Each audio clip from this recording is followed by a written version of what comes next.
Hello everyone!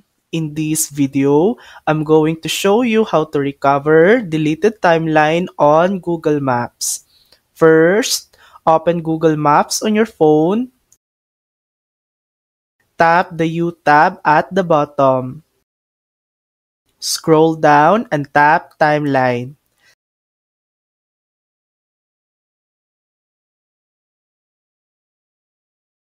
Tap the cloud icon at the top right.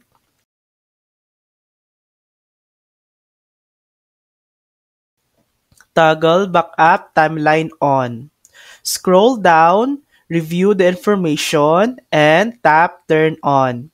And you're done. Your timeline is now back up. Why toggle it on? Turning this on saves an encrypted copy of your location history to your Google account.